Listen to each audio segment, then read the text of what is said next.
Plus Interior and Electronics. Shoranur railway സ്റ്റേഷനിലെ മേൽനടപ്പാലം പൊളിച്ചു നീക്കി. പുതിയ മേൽപ്പാലം നിർമ്മിക്കാനായാണ് പഴയത് പൊളിച്ചു നീക്കിയത്.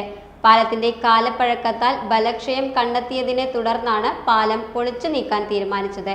പഴയ പാലത്തിന്റെ ചില ഭാഗങ്ങൾ വർഷങ്ങൾക്ക് മുൻപ് തന്നെ പൊളിച്ചു മാറ്റിയിരുന്നു.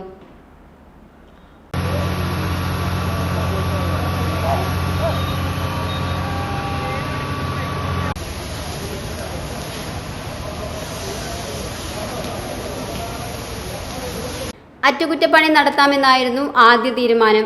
പരിശോധനയിൽ പാലത്തിന്റെ ഇരുമ്പ് തൂണുകൾക്ക് ബലക്ഷയം സംഭവിച്ചതായി കണ്ടെത്തിയതിനെ തുടർന്നായിരുന്നു പൊളിച്ചു നീക്കാൻ തീരുമാനിച്ചത്. 6 മീറ്റർ വീതിയിൽ പുതിയ പാലം നിർമ്മിക്കാനാണ് റെയിൽവേയുടെ തീരുമാനം. കൂടുതൽ യാത്രക്കാർക്ക് ഒരേ സമയം നടക്കാൻ കഴിയുന്ന വീതിയിലായിരിക്കും പുതിയ നടപ്പാലം നിർമ്മിക്കുന്നത്. കേരളത്തിലെ തന്നെ ഏറ്റവും വലിയ റെയിൽവേ സ്റ്റേഷനുകളിൽ ഒന്നായ ഷൊർണൂരിൽ 7 പ്ലാറ്റ്ഫോമുകളിലേക്കും ആകെയുള്ളത് ഒരു നടപ്പാത മാത്രമാണ്. പുതിയ പാലത്തിലേക്ക് ലിഫ്റ്റ് ഉൾപ്പെടെയുള്ള സൗകര്യങ്ങളും ഏർപ്പെടുത്തും. Time kids pre school, Mannannur road, Vaniyamkulam. Dot view news. കാഴ്ചകളാണ് ലോകം, കണ്ടു തുടങ്ങുക.